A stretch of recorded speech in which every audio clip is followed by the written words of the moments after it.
After transmigrating into the ABO world for 3 years, the female lead was matched by the federal system with Lucia N., the top tycoon alpha who controlled the economic lifeline of half the star domain.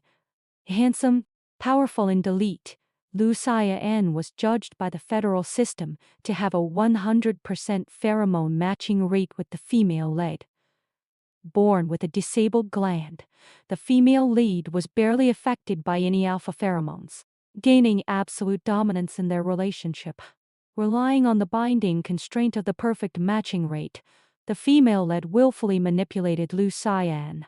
She constantly threatened divorce, forcing the cold and reserved tycoon to wear uniforms and submit to her whims, treating the powerful magnet as someone she could toy with at will. Lucia N. endured all her unreasonable demands in silent resignation despite his inner resistance. One night, as the female lead tugged at Lucia N's eye and indulged in the thrill of controlling him, a sudden bullet screen appeared before her eyes. In 1 month, Lucia N. will discover the pheromone matching result is wrong. The female lead's real matching rate with him is 0, and that will be her death date. Terrified, the female lead immediately pulled away and ended their intimacy. Lucia N. sensed her abnormal alienation, looked at her with quiet doubt, yet said nothing and chose to sleep in the second bedroom. The female lead tossed and turned all night in panic. She knew she had been arrogant, humiliated, and forced Lucia N. for 3 years. Once he learned the truth of the 0 matching rate and broke free from the false binding, she would face a fatal end. The next day, the female lead completely changed her former willful attitude and dared no longer order Lucia N. around. She used to make him dress her every morning when she stayed in bed, but now she avoided him and insisted on doing it herself. She once always took the passenger seat and let him doctor her to and from work, but now she deliberately kept her distance and drove alone, trying to behave low-key. When his favorite survived the coming crisis, Lucia N. sharply noticed her drastic change, his expression turning gloomy and thoughtful. He used to pick her up for lunch at an upscale restaurant every noon, a routine the female lead once enjoyed for his good looks and exclusive accommodation. Now she made excuses to decline, claiming she would dine with colleagues instead.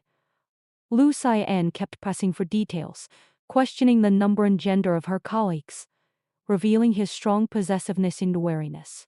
The female lead hung up hastily, filled with anxiety.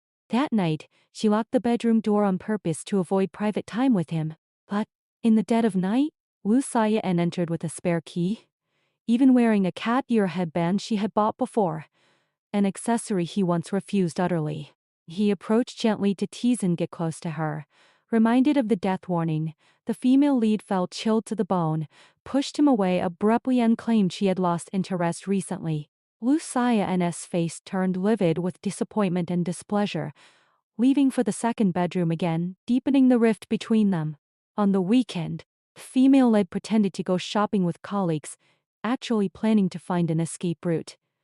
When she returned halfway for her forgotten phone, she accidentally overheard a secret outside the study.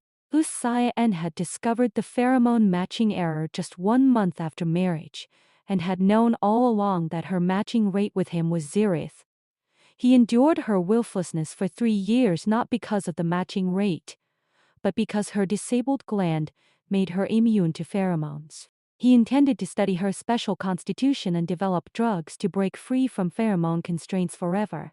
Shocked and terrified of being used as an experimental subject and dissected, the female lead resolved to escape before Lucia N. succeeded in his research. However, Lucia N.'s power covered half the star domain, controlling all major federal forces, making ordinary escape impossible. Forced into a corner, she decided to pretend to return to her old clingy and arrogant self to lull his vigilance, then find a way to break free by trickery.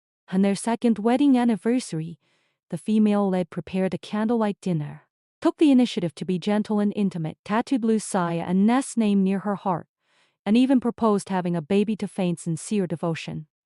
Deep-minded, Lucia N. declined tactically that the timing was not right. Seeing tenderness fail to relax his guard, The female lead took a risk and bought a obedience potion from the black market at a high price. She injected it into the back of his neck during intimacy. After the potion took effect, she presented a divorce agreement and ordered him to sign it. Seemingly compliant, Lu Xian signed the paper. Delighted to escape, the female lead ordered him to sleep and forget everything about her, then rushed to pack her luggage. Yet, as soon as she reached the door, her suitcase was firmly grabbed by Lu Xian, who was wide awake. He revealed the low-quality potion had no effect on him. He had only cooperated to see her true intentions and why she was desperate to leave. With her plan exposed, female lead insisted on a divorce outright. She unfolded the agreement only to find he had deliberately misspelt his name, making it invalid. Enraged, she threatened to sue the federal court for a mandatory divorce after 2 years of separation. Lu Xian no longer indulged her, carried her back to bed forcibly and restrained her firmly, cutting off all her chances of running away. In a fit of anger, the female lead lied that she had fallen in love with someone else and begged for freedom. Leaning down to kiss her repeatedly marked gland, Lu Xian spoke in a dangerous and possessive tone. Your gland is almost bitten rotten by me. How dare you be unfaithful? And she woke up. The female lead found her ankle locked, with a silver chain fixed under the bed, confining her activity strictly to the bedroom. Furious and frightened, she accused Lu Xian of paranoid tyranny. Lu Xian was domineering yet doting. Stating her attempt to divorce and leave was unforgivable. Locking her in the room was only a minor punishment, and he had already shown mercy. Refusing to give up, the female lead secretly asked a colleague for help to report to the federal police. Unbeknownst to her, Lu Xian controlled the entire federal police and official system. He had long settled all her backup plans calmly, telling her plainly that she could never escape his influence. Desperate, the female lead thought she would end up as an experimental subject or even die. She begged him to use sufficient anesthesia and spare her a complete corpse. Moved and helpless, Lu Xian finally told her the whole truth. He had taken family secret medicine since childhood, making him immune to all pheromones and never bound by matching rates. He cared nothing about the zero matching rate after discovering the error. He endured and spoiled her for 3 years purely because he had already fallen deeply in love with her and was irresistibly drawn to her. His real purpose for researching medicine was to cure her disabled gland, longing for her to have a normal gland and stay with him equally. He confessed his lack of security, since the female lead was unaffected by pheromones with no natural bond to keep her by his side.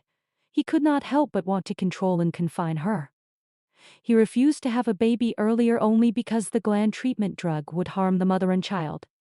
He also revealed his gene sequencing showed his real matching rate with her was as high as 90%, destined to be with her forever, and would never allow anyone else to approach her. Finally letting go of all fear, the female lead understood Lu Xian's deep, paranoid love and realized she had no wish to leave the powerful, handsome man who doted on her utterly. Giving up escape, she negotiated terms she would accept gland treatment on the condition of obtaining half the shares of the Lu Group. Lu Xian agreed without hesitation, spoiling her completely, unvowing to stay by her side devotedly for life. The two resolved all misunderstandings and embarked on a mutually devoted, intimate relationship.